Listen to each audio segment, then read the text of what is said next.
என்ன நடக்குது திருப்பரங்குன்றம்ல? ஏன் இவ்வளோ பிரச்சனை? காக்க காக்க தமிழ்நாட்டை காக்க, போக்க போக்க மதவெறி போக்கு. பாஜக முதல்வர் எச்ராஜா பேசும்போது என்ன சொல்லியிருந்தாருன்னா, அயோத்தி மாதிரி திருப்பரங்குன்றமும் மாறும். இதை எப்படி பார்க்குறீங்க? முதல்ல திருப்பரங்குன்றம் என்பது தமிழர் மலை. நீ பீகார்காரன், உனக்கு இதுக்கு சம்மந்தம்ல ஒதுக்கு. முதல்ல ஒன்று, என் சாமி வேற உன் சாமி வேற, நீ எதுக்கு தேவையில்லாம வர? உன் சாமிக்கு நீ போயிட்டு முருகனையும் அப்படி மாற்ற பார்க்குறாங்களா? முருகனை ஏற்கனவே மாத்துறதுக்கு தான் அந்த கோயிலாம் கைப்பற்றி. நான் என்ன கேட்குறேன், முருகன் யாரு? தமிழ் கடவுள் தானே. தமிழ் கடவுள் முருகனுக்கு சமஸ்கிருதம் எப்படியா தெரியும்? ரொம்ப நாளாக இருக்குது, தீர்ப்பு இப்படி இருக்குது, எல்லாருக்கும் தெரிஞ்ச விஷயம் தான். இப்போ இதை இவ்வளோ சீரியஸாக எடுத்து போதான காரணம் என்னவா? டங்ஸ்டன் எதிர்ப்பு போராட்டம் வெற்றி பெற்று விட்டது. அங்கே இஸ்லாமிய மக்களும் இந்து மக்களும் இணைந்து அழகர்மலையை காத்து விட்டார்கள். கலவரங்களை வைத்துக் கொண்டு மட்டுமே இவர்கள் கல்லா கட்ட முடியும், கட்சி கட்ட முடியும். பிஜேபி வேற எந்த வாய்ப்புமே கிடையாது. ஏற்கனவே சென்னிமலை பிரச்சனை கிளம்பினாங்க, இப்போ இந்த பிரச்சனை கிளம்பினாங்க. இவர்கள் யாருமே பக்தர்கள் கிடையாது. நாம் என்ன செய்யணும்னா, முருகன் யாருடைய சாமி, ஊ சாமியா ஏன் சாமியான்னு பிரச்சனை நம்ம இந்த பக்கம் கிளப்பினோம்னா இன்னும் நடைமுறை வரும். என்னுடைய சாமிக்கு நான் கிடா வெட்டுவேன், என் சாமிக்கு நான் சேவல் இருப்பேன், என் சாமிக்கு நான் கறி கொடுப்பேன் என்று நாம் பிரச்சனையை தொடங்கி வைக்க அது ஒரு அடங்கி வரும்னு நான் சொல்லுவேன். இப்படி இருக்கும்போது அண்ணாமலை அவர்கள் சொல்லியிருக்காங்க 2026 கண்டிப்பாக பாஜக தமிழ்நாட்டில் ஆட்சி பிடிக்கும். எந்த நம்பிக்கையில் பண்ணுறாங்க? கலவரங்கள் மூலமாக ஆட்சி இருக்கும், அவருக்கு ஒரு நம்பிக்கை இருக்குது. சாமியை வச்சு இந்த அரசியல் பண்ணுறது இது எந்த அளவுக்கு உங்களுக்கு வெற்றி கொடுக்குமா? சிவனே சொல்லிட்டாரு, ஐயரு முக்கியம் கிடையாது, உன் ஜாதி முக்கியம் கிடையாது, சாமி மேலே எவன் உண்மையான பற்று வச்சிருக்கான் அவன் தான் முடியும். கறி தின்னு கறி எடுத்து படைக்கிறது அப்போ யார்? முருகன். அப்போ சிவனுக்கே நாங்கள் படைச்சிட்டோம்.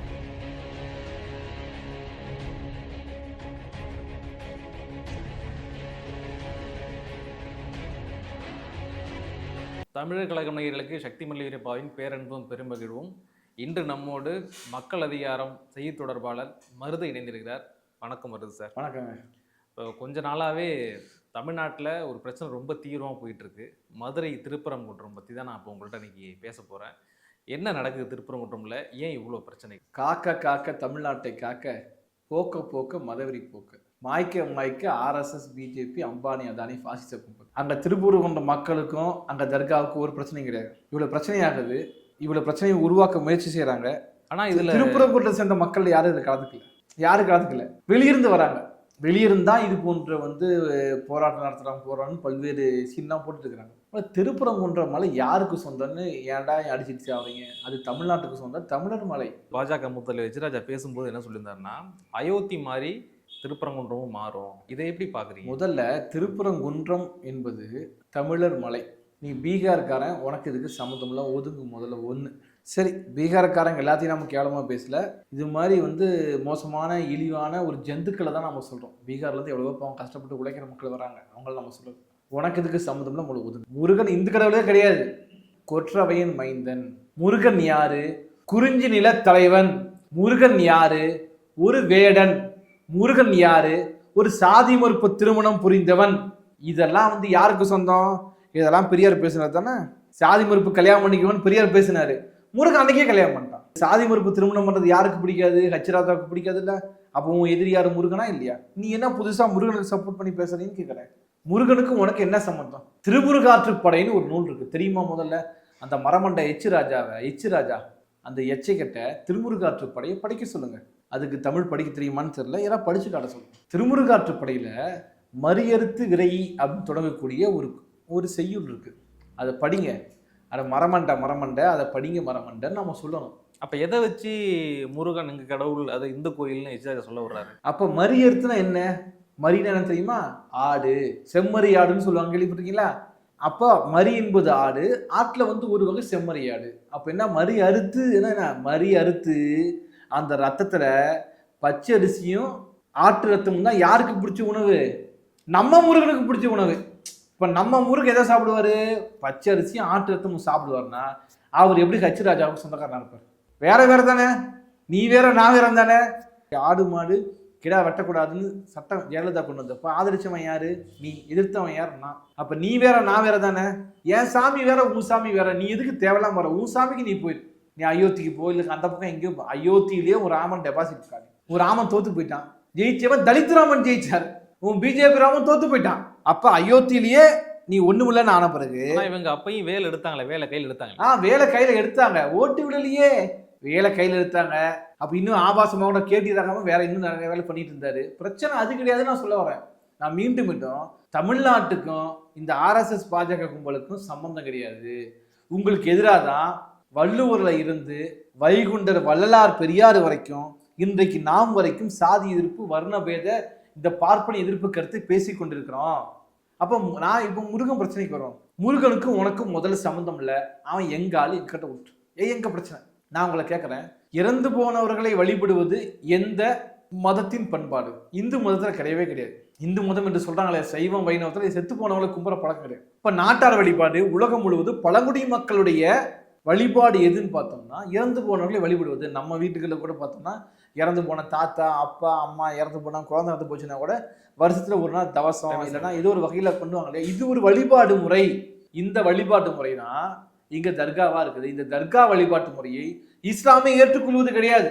ஆனால் தமிழ்நாட்டுல மிக சிறப்பாக இந்தியா போன்ற பகுதியில் சிறப்பானது என்னன்னா, ஏற்கனவே இருந்த பழங்குடி மக்களுடைய வழிபாட்டு முறையும் இஸ்லாமிய வழிபாட்டு முறையும் இணைந்து ஒரு ஒரு இஸ்லாமிய மதத்திலேயே ஒரு கிளையான ஒரு வழிபாடு இருக்குது. அதை நம்ம ஆதரிக்கணும் அங்கீகரிக்கணும்னு சொல்லுவாங்க. இப்ப நாகூர் தர்காவுக்கு போறவன் யாருங்க? பெரும்பாலும் முஸ்லீமா இந்துவா? இந்துக்கள் தான் போவாங்க. அந்த தர்கா, நீங்க சிக்கந்தர் தர்கா சொல்றீங்க இல்லையா, அந்த தர்காவுக்கு அதிகமாக போறது யாரு? கெடா வெட்டுறது யாரு? அப்ப இவங்க யாரு? இந்துக்கள் தான் சொல்ல வராங்க. இவன் இந்துக்கள் பார்ப்பனர்களை மட்டும் தான் இந்துக்கள் சொல்றான். அதான் சொல்ல வரேன். ஏன் ஜாமி எல்லாம் ஊசாமி நீ மாத்திக்கிட்ட அப்படி கிடையாதுன்னு நான் சொல்ல வரேன். முருகனையும் அப்படி மாத்த பாக்குறாங்களா? முருகனை ஏற்கனவே மாத்துறதுக்கு தான் அந்த கோயில்லாம் கைப்பற்றி. நான் என்ன கேட்கிறேன், முருகன் யாரு? தமிழ் கடவுள் தானே. தமிழ் கடவுள் முருகனுக்கு சமஸ்கிருதம் எப்படியா தெரியும்? தெரியாதுல்ல. அப்ப தமிழ் கடவுள் முருகனுக்கு நீ எதுக்கு சமஸ்கிருதம் பண்ற? அதை பத்தி நீ பேசு. தமிழ் கடவுள் முருகனுக்கு ஏன் தமிழை உள்ள போய் வழிபாடு நடத்த முடியல? இங்கெல்லாம் தமிழை வேணாமா? கலவரம் பண்ண மட்டும் தமிழை வேணுமா? தமிழை வரமாட்டான். திருப்பரங்குன்றத்துல ஒரு நாயும் உனக்கு வராதுன்னு நான் சொல்லுவேன். ஆனா அந்த போராட்டத்துல கூட வந்தவங்க வெளியாட்கள் அப்படின்னு சொல்லுவாங்க. வெளியாட்கள் தான் வருவாங்க, அங்க உள்ளூருக்கு வரமாட்டான். ஏன்னா இங்க இருக்கக்கூடிய தமிழர்களாக இருக்கக்கூடிய இஸ்லாமியர்களுக்கும் இந்துக்களுக்குமான தொடர்பு என்பது மாமன் மச்சான் முறை உறவு பண்றது. நீங்க எங்கேயும் பார்க்க முடியாது. சவுத் இந்த தென் மாவட்டங்கள்ல உறவு முறை சொல்லி அவங்க பழகிக்குவாங்க. அப்ப இதை சிதைப்பதற்கு வருவனை எப்படி மக்கள் அனுமதிப்பான்னு கேட்கிறேன். ஒரு பைத்தியக்காரனை நம்பி எப்படிங்க மக்கள் போவாங்க? அவன் என்ன சொல்றாரு ஹச் ராஜா, இது தமிழ்நாடு, இது திருப்பரங்குன்றத்தை அயோத்தியா மாத்துவாங்கிறான். அயோத்தியிலேயே நீ மண்ணை கவிட்ட ஒன்னும் வேலை கிடையாது. எந்த நம்பிக்கையில இவ்வளவு அழுத்தமா அந்த சொல்ல வர்றாரு? ஏனென்றால் அவர்கள் தோற்று கொண்டிருக்கிறார்கள். அவர்களை நம்புவதற்கு ஆள் இல்லை. இது பொதுவாக ரொம்ப எளிதில்லை. இது மாதிரி ஒரு கலவரத்தை ஏற்படுத்துவது எப்படி? நம்ம தெலுங்கு பேசலாம் நம்ம எதிரின்னு சொல்வதை போல இஸ்லாமியர்கள் நம்மளை எதிரி என்று சொல்வது ரொம்ப எளிது. நான் என்ன கேட்கறேன்னா, தர்கா தொடர்பான நீதிமன்ற தீர்ப்புகள் நம்ம தெரிஞ்சுக்க வேண்டியது. 1923 மதுரை முதன்மை கூடுதல் நீதிபதி ராம ஐயரை விட இந்த ஹச் ராஜா ஐயர் பெரியாளா? சீமான் சொல்றாரு இல்லையா, ஐயர் ஊவே சாமிநாத ஐயர் பெரியவர்னு சொல்றாரு. நான் என்ன கேட்கிறேன், ஹரிஹர சர்மா நீ பீகார்காரன், உன்னை விட ராம ஐயர் பெரியவர் நான் நினைக்கிறேன். ஏன்னா ஒரு தீர்ப்பு கொடுத்துருக்காரு. என்ன தீர்ப்பு கொடுத்துருக்காருன்னா, இந்த தேவஸ்தானத்துக்கு சொந்தமான பகுதிகள் இல்லாமல் நெல்லித்தோப்பிலிருந்து அந்த தர்கா வரைக்கும் அந்த தர்காவுக்கு சொந்தம் தீர்ப்பு கொடுத்துருக்கிறாரு. இப்ப ராம ஐயர் சொல்வதை கேட்பதா இல்ல இந்த பைத்தியக்காரன் சொல்வதை நம்ம கேட்பதா? இப்போ மக்கள் ஐயர் சொல்றாரா பொய்யர் சொல்றாரான்னு பார்க்கறதா. இது சரி சொல்றாங்களோ அதை ஏத்துக்கிறாங்க. அதற்கு பிறகு இதற்கு எதிராக லண்டன் பிரிவி கவுன்சில்ல ஒரு அப்பீல் போறாங்க. அந்த அப்பீல்ல தெளிவாக மேல்முறையீட்டு மனு தள்ளுபடி செய்யப்படுகிறது. OS நம்பர் 4/1920 வழக்குல 25/8/1923 தேதியிட்டு உறுதி செய்யப்படுகிறது. தேவஸ்தானமும் சிக்கந்தர் பாதுஷா தர்பாகவும் தீர்ப்பின்படி அவர்களுக்கு பாத்தியப்பட்ட பகுதிகளை அனுபவித்துக் கொள்ளலாம் அப்படின்னு சொல்றாங்க.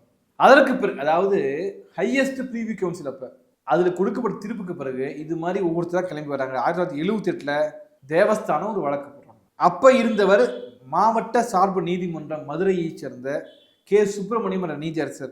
அவரும் நெல்லித்தோப்பு முதல் தர்கா இருக்கும் பகுதி வரை தர்காவுக்கு சொந்தம், மற்ற பகுதி தேவஸ்தானத்துக்கு சொந்தம் அவங்க சொல்றாங்க. அதற்கு பிறகு 1996 நீதியரசர் கனகராஜ் மெட்ராஸ் உயர்நீதிமன்றத்தின் சார்பாக சொல்லியிருக்கிறாரு.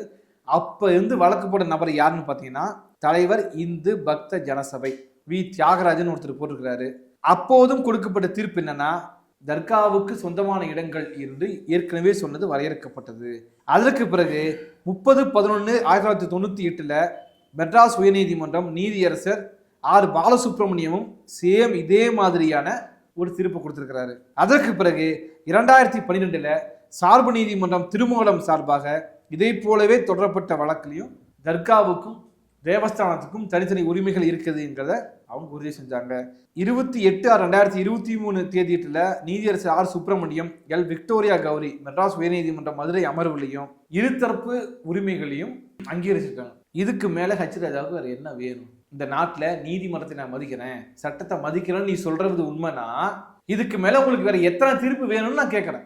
இந்த பிரச்சனைக்கு மூல காரணம் என்ன அப்படின்னா, ராஜபாளையத்தை சேர்ந்த ஒரு இஸ்லாமிய குடும்பம் இப்போதும் வருஷத்துக்கு ஒரு முறை வந்து தர்காவில் ஆடு அறுத்து பலியிடுவாங்க. வரும் பொழுது திருப்பரங்குன்றம் இன்ஸ்பெக்டர் முதல் முறையாக தடுக்கிறார். அவர் ஒரு மதுரை வீரன். ஃபர்ஸ்ட் இந்த பிரச்சனைக்கு மூல காரணம் மதுரை வீரன் என்று சொல்லக்கூடிய அந்த இன்ஸ்பெக்டர். இது பிரச்சனையாகுது. அதற்கு பிறகு அந்த பகுதி திருப்பரங்குன்றம் ஆர்டிஓ அந்த இடத்துல ஆடு பலியிடக்கூடாது என்று அவர் உத்தரவு போடுகிறார். இரண்டாவது நபர், இந்த கலவரத்துக்கு இரண்டாவது நபர். இவர்கள் அனைவருமே RSS பின்புலம் கொண்ட நபர்களாக இருக்கிறார்கள். இதை வைத்துக் கொண்டுதான் RSS BJP ஒரு கூட்டத்தை கூட்டியிருக்கிறாங்க. நான் என்ன கேட்கிறேன், இது தொடர்பாக 2-3 பாடல்கள் இந்து முன்னணி சார்பாக வெளியிடப்பட்டிருக்கு. அவ்வளவு கேவலமாக இஸ்லாமிய மக்களை இழிவுபடுத்தி, தமிழர்களை இழிவுபடுத்தி கலவரம் செய்வதற்கு அழைக்கிறார்கள். இப்போது வரை அந்த பாடல் தடை செய்யப்படவில்லை, சம்பந்தப்பட்ட நபர்கள் கைது செய்யப்படவில்லை. இந்த பிரச்சனை இப்பயே அவங்க கையில் எடுக்கணும். ரொம்ப நாளா இருக்கு, தீர்ப்பு இப்படி இருக்கு, எல்லாருக்கும் தெரிஞ்ச விஷயம் தான். இப்ப இவ்வளவு சீரியஸா எடுத்து போதான காரணம் என்னவா? டங்ஸ்டன் எதிர்ப்பு போராட்டம் வெற்றி பெற்று விட்டது. அங்கே இஸ்லாமிய மக்களும் இந்து மக்களும் இணைந்து அழகர்மலையை காத்து விட்டார்கள். அப்ப இவர்களுக்குள்ளே ஒரு பிளவை ஏற்படுத்தினால்தான் அம்பானி, அதானி, அகர்வால் போன்ற சிந்து, மார்வாடி, பனியா, குஜராத்தி பாசிச கும்பல் நாட்டின் வளங்களை கொள்ளையடிக்க முடியும். அதற்காக தமிழர்களை பிளவுபடுத்துவதற்காக இந்து முஸ்லிம் பிரச்சனையை கிளப்புகிறார்கள். இது மக்களுக்கு தெளிவாக அழகர்மலையை காப்பாற்ற வேண்டும் என்று போராடியவர்கள்ல இஸ்லாமிய மக்களும் முக்கியம். நாம் பார்த்துருப்போம், பர்தா போட்டு ஒரு அம்மா சொல்லியிருப்பாங்க, நம்ம அழகர்மலைன்னு பேசியிருப்பாங்க. அப்ப அந்த இஸ்லாமியர்களுக்காக இன்றைக்கு இந்து மக்கள் அவர்களுக்கு ஆதரவாக நிற்கிறார்கள். ஒருபோதும் தர்காவை எடுக்க முடியாது. தர்காவை எடுக்கணும்னு பேசினான் இல்லையா, அந்த நபர் தேசிய பாதுகாப்பு சட்டத்தில் கைது செய்யப்படணும். கலவரங்களை வைத்துக் கொண்டு மட்டுமே இவர்கள் கல்லா கட்ட முடியும், கட்சி கட்ட முடியும். பிஜேபிக்கு வேற எந்த வாய்ப்புமே கிடையாது. ஏற்கனவே சென்னிமலை பிரச்சனை கிளப்புனாங்க, இப்ப இந்த பிரச்சனை கிளப்புனாங்க. இவர்கள் யாருமே பக்தர்கள் கிடையாது. நான் மீண்டும் சொல்ல வரேன், நாம் என்ன செய்யணும்னா, முருகன் யாருடைய சாமி, ஊ சாமியா ஏன் சாமியான்னு பிரச்சனை நம்ம இந்த பக்கம் கிளப்பினோம்னா இவங்க அடங்கி விடுவார்கள். என்னுடைய சாமிக்கு நான் கெடா வெட்டுவேன், என் சாமிக்கு நான் சேவல் இருப்பேன், என் சாமிக்கு நான் கறி கொடுப்பேன் என்று நாம் பிரச்சனையை தொடங்கி விட்டால் இவர்கள் அடங்கி விடுவார்கள் நான் சொல்லுவேன். மீண்டும் மட்டும் சொல்ல போனா, இப்போதைக்கு எங்க தொடங்குறாங்க பிரச்சனையை, இப்படி வந்து தர்காவுல கெடா வெட்டக்கூடாதுன்னு சொல்றாங்க. நாளைக்கு கருப்பணசாமிக்கு கெடா வெட்டக்கூடாதுன்னு சொல்லுவாங்க அழகர் மலையில். இப்படி தொட்டால் அங்கதான் போய் முடியும். இது அங்க இருக்கக்கூடிய இந்து மக்களே சொல்றாங்க. ஆனால் திருப்பரங்குன்றத்தில் இருக்கக்கூடிய மக்கள் இது ஒரு பிரச்சனை, இது பிரச்சனை கிடையாது, அவர்கள் ஒற்றுமையாக வாழ்கிறார்கள். வெளியே இருந்து ஒரு கும்பலை கொண்டு வந்து திருப்பரங்குன்றத்தில் கலவரம் ஏற்படுத்த வேண்டும் முயல்கிறார்கள். அதை கண்டிப்பாக தமிழ்நாடு முறியடிக்க வேண்டும் என்பதை நாம் சொல்லுவோம். திருப்பரங்குன்றம் என்பது ஒரு தமிழர் மலை. அங்க சிக்கந்தனுக்கும் இடம் இருக்கிறது, கந்தனுக்கும் இடம் இருக்கிறது, சமணருக்கும் இடம் இருக்குது. அங்க சமணர் மலை இருக்குதுங்க. ஆமா, இப்ப சமண கோயில அதை அறிவிக்கணும் அப்படின்னு சொல்லிட்டு கூட விழுப்புரம் அது தனியா இருக்குது, வழக்கு போட்டிருக்கோம். ஆமா, அது வந்து சமணர் மலையும் அங்க இருக்குது. அப்ப இவங்க என்னன்னா எல்லாத்தையுமே ஒண்ணு இல்லாம செய்யணும்னு நினைக்கிறாங்க. நான் என்ன கேட்கிறேன், அதை விட சிம்பிளா சொல்றாங்க, ஐயப்பனை கும்பிடுறதுக்கு முன்னாடி யாரை கும்பிட்டுருவோம், பாபரை கும்பிட்டு போனோம்ல. இது இங்கே வந்து கடவுள்களே, கடவுள் இல்லை என்பது வேற, கடவுள் நம்புறவங்களுக்கு கடவுள்களே ஐயப்பனை பார்க்கறதுக்கு முன்னாடி முஸ்லீம் இஸ்லாமியை சேர்ந்த ஒரு வாபரை பார்த்துட்டு போகணுங்கிறது ஒரு பழக்கமாக இருக்கும்போது உனக்கு என்ன பிரச்சனை? உனக்கு என்ன பிரச்சனை? உன் வேலையை பார்த்துட்டு போக வேண்டியதானே. உனக்கு வேணும்னா நீ போய் சிக்கத்தர கும்பிடு, இல்லை போய்கிட்டே இரு, அவ்வளோதானே. இல்லை என்ன இருக்குன்னு நான் கேட்குறேன். இப்படி இருக்கும்போது அண்ணாமலை அவர்கள் சொல்லியிருக்காங்க 2020 கண்டிப்பாக பாஜக தமிழில் ஆட்சியை பிடிக்கும். எந்த நம்பிக்கையில் அப்படிலாம் சொல்கிறாரு? கலவரங்கள் மூலமாக ஆட்சியை பிடிக்கும், அவர்களுக்கு ஒரு நம்பிக்கை இருக்குது. மீண்டும் 2024 இவங்க பிஜேபி ஜெயிச்சிருக்காங்க. 2029க்குள்ள இந்தியா முழுவதும் குறிப்பாக தமிழ்நாட்டில் கலவரம் செய்து அதன் மூலமா ஆட்சியை பிடிப்புன்னு அவங்க சொல்றாங்க. அதுதான் அவங்களோட நம்பிக்கை. தமிழ்நாட்டில் எப்படியாவது ஆட்சியை பிடிச்சிடணும். ஆமா, கலவரம் செய்துதான் ஆட்சி, வேற எப்படி ஆட்சியை பிடிக்க முடியும் சொல்லுங்க? கலவரம் செய்துதான் ஆட்சி, வேற எப்படியும் ஆட்சி அவர்கள் பிடிக்க முடியாது. தமிழ்நாட்டை ஒரு பதட்டத்தில் வைத்திருக்கிறேன் முயல்கிறார்கள். அதற்கு எதிராக நாம் போராட வேண்டிய ஒரு நிலைமை இருக்கிறது. நான் மீண்டும் மட்டும் சொல்லப்போனா, இந்த RSS பிஜேபியும் அம்பானி, அதானி, அகர்வாலும் வேறு வேறு கிடையாது. ஒரு விஷயத்தை நம்ம வந்து ஆழமாக தெரிந்து கொள்ளணும். இந்து மகாசபா தான் முதல்ல உருவாகுது. இந்து மகாசபைக்கு பேக் போனாக ஒரு முதுகெலும்பாக இருந்தவர்கள் யார் அப்படின்னு பார்த்தோம்னா, மார்வாடி, பனியா, சிந்தி, குஜராத்தி, இந்த குரூப் தான் இருந்தாங்க. அந்த குரூப் இப்போ யாருக்கு பேக் போனா இருக்கிறாங்க? RSS பிஜேபி இருக்கிறாங்க. அப்ப மார்வாடி, சிந்தி, பனியா, குஜராத்தி மக்கள் விரோத இந்த மிகப்பெரிய முதலாளிகளுக்கு இந்து ராஷ்டிரம் வேண்டும். இந்து ராஷ்டிரம் அமைய வேண்டும் என்றால் அம்பானிக்கும், அதானிக்கும், அகர்வாலுக்கும் நாட்டை கூறு போட்டு கொடுக்க வேண்டும். டெல்டாவில் போராடுறாங்க, மீத்தனுக்கு எதிராக போராடுறாங்க, அப்புறம் டங்ஸ்டனுக்கு எதிராக போராடுறாங்க, காட்டுப்பள்ளிக்கு எதிராக போறாங்க, பரந்தூரில் போராடுறாங்க. இதெல்லாம் யாருக்கு பிரச்சனை? அம்பானி, அதானி, அகர்வால் கும்பலுக்கெல்லாவா பிரச்சனை? அப்ப அவர்களை காப்பாற்றி அவர்களுக்கு நாட்டை கொடுப்பது தானே இந்த இந்து ராஷ்டிரத்தின் வேலை. இப்ப நாம் ஒரு முடிவு செய்யணும். இந்து ராஷ்டிரத்துல போய் பயணிக்க போறோமா, அதை வீழ்த்தி விட்டு மக்களுக்கான சமத்துவ அரசை உருவாக்க போகிறோமா? பாசிசத்துல போய் ஜெயிக்கவே முடியாது. அவனை வீழ்த்த வேண்டும் என்றால் பாசிஸ்டுகளுக்கு மாற்று ஒரு சித்தாந்தம் வேண்டும். அந்த சித்தாந்தத்தை அந்த உறுதியில நாம் இல்லாத வரைக்கும் இது போன்ற அண்ணாமலை அவங்க பின்னாடி போய் வேற வழி இல்லாமல் நாம் கரைந்து விடுவோம். இந்த மாதிரி சூழல்ல அரசு என்ன மாதிரி நடவடிக்கை எடுத்தா நல்லா இருக்கும்? முதல்ல செய்ய வேண்டியது ஹெச் ராஜாவை தேசிய பாதுகாப்பு சட்டத்தில் கைது செய்ய வேண்டும். இரண்டாவதாக அந்த பாடலை உடனடியாக தடை செய்ய, மதவெறியூட்டும் பாடல் தடை செய்ய வேண்டும். அந்த பாடலை வெளியிட்ட இந்து முன்னணி தடை செய்யப்பட வேண்டும். இது போன்ற கருங்காலிகள், கோடாரி காம்புகள், பாசிஸ்டுகள் தமிழ்நாடு முழுவதும் இருக்கிறார்கள்.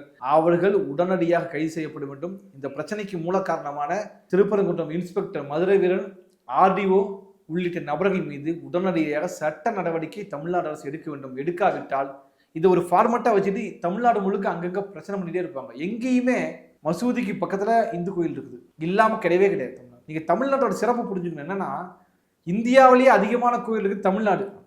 இங்கதான் சமூக நீதி இருக்குது, பெரியார் சிலையும் இருக்கு. பொங்கல் இங்க கோயில்லையும் வைப்பாங்க, கன்னியாகுமரி பக்கம் போனா மாதா கோயிலையும் வைப்பாங்க. அதனால இதை பிரிக்க நினைப்பவர்களை நாம் விரட்டி அடிக்க வேண்டும். அதான் நான் மீண்டும் சொல்றேன், காக்க காக்க தமிழ்நாட்டை காக்க, போக்க போக்க மதவெறி போக்க, மாய்க்க மாய்க்க RSS, பாஜக, அம்பானி, அதானி, பாசிச கும்பல். இது நமக்கு கவசமாக இருக்கட்டும், இது தமிழ்நாட்டின் கவசமாக இருக்கட்டும். இந்த கடவுளை வச்சு அரசியல் இருக்குல்ல சார், அந்த கடவுளை வச்சு இந்த அரசியல் பண்றது எவ்வளவு தூரத்துக்கு இது போகும்? அதாவது எல்லாருக்கும் ஒரு நம்பிக்கை இருக்கு, அதை எதை மாற்றுக்கிறது, எல்லாருமே போய் சாமி கும்பிட்றாங்க, அதை நம்ம யாரும் விற்கவும் இல்லை. அப்படி இருக்கும்போது சாமியை வச்சு இந்த அரசியல் பண்றது இருக்குல்ல, இது எந்த அளவுக்கு உங்களுக்கு வெற்றி கொடுக்குமா? ஆனா தமிழ்நாடு போன்ற ஒரு பகுதியில் அது மிக வாய்ப்பு குறைவுன்னு நான் சொல்ல வரேன். ஏன்னா அதுதான் நான் மீண்டும் சொல்லணும்னா, நீங்க மற்ற தேசிய இனத்துக்கும் தமிழ் தேசிய இனத்துக்கும் இருக்கக்கூடிய ஒரு சிறப்பு அம்சம். நீங்க இன்னும் பழங்குடி இனத்துக்கெல்லாம் அப்படி ஒரு சிறப்பு இருக்குது. இன்னைக்கு கூட மத்திய பிரதேசத்துல ஒரு பகுதியில் ராவணன் தான் உங்களுக்கு கடவுள்.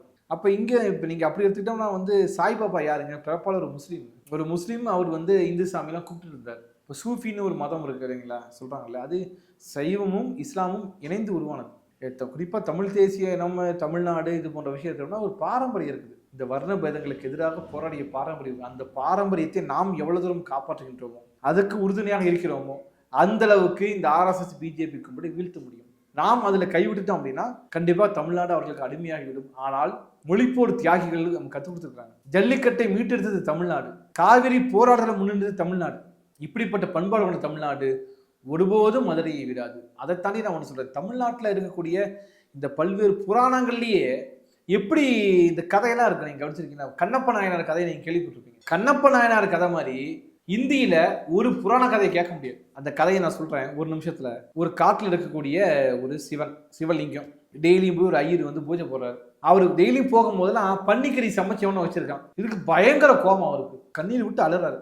அழுகும்போது சிவன் வராரு, என்னோட பக்தன் தான் வச்சான், என்ன இந்த அநியாயத்தை நீங்க தட்டி கேட்க மாட்டீங்களான்னு கேட்கும்போது சிவன் சொல்றாரு, உன்னை விட அவன் பக்தி மிகுந்தவன் பாக்குறியா? அப்படியா சொல்றீங்க? ஓரமா நின்று பாருங்க. இப்ப வழக்கம் போல கண்ணப்பன் நாயனார் வராரு, வேடுவர் குலத்தை சார்ந்தவர், வேடர். அவர் வராரு.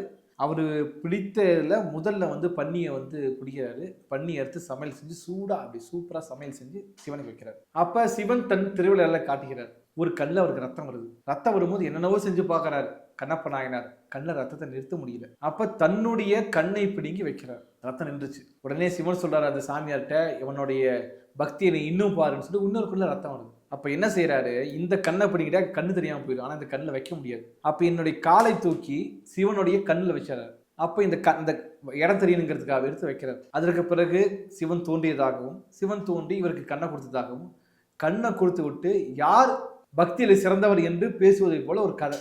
சிவனே சொல்லிட்டாரு, ஐயரு முக்கியம் கிடையாது, உன் ஜாதி முக்கியம் கிடையாது, சாமி மேல எவன் உண்மையான பற்று வச்சிருக்கான் அவன் தான் முக்கியம்.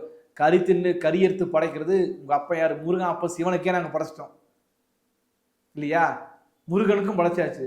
அது உன் சாமி வேற, என் சாமி. இதான் சொல்றேன், இந்த வரலாறு இருக்குது. இந்த வரலாறை நீங்க விட்டுட்டு வேறு ஒரு வரலாறுக்கு பின்னால் போக முடியாது. தமிழ்நாட்டுக்குன்று ஒரு வரலாறு இருக்குது, தமிழகத்துக்குன்ற ஒரு வரலாறு இருக்குது, தமிழ் தேசிய இனத்துக்கு ஒரு வரலாறு இருக்குது. அது ஆரிய பார்ப்பன இந்த வர்ண பேதத்துக்கு எதிரான ஒரு பண்பாடு. அந்த பண்பாட்டை உயர்த்தி பிடிக்கும் வரைதான் தமிழ்நாடு இருக்கும். அதை எப்போது தவறவிட்டாலும் தமிழ்நாடு இருக்காது. உங்கள் நேரத்துக்கு ரொம்ப நன்றி சார். நன்றி.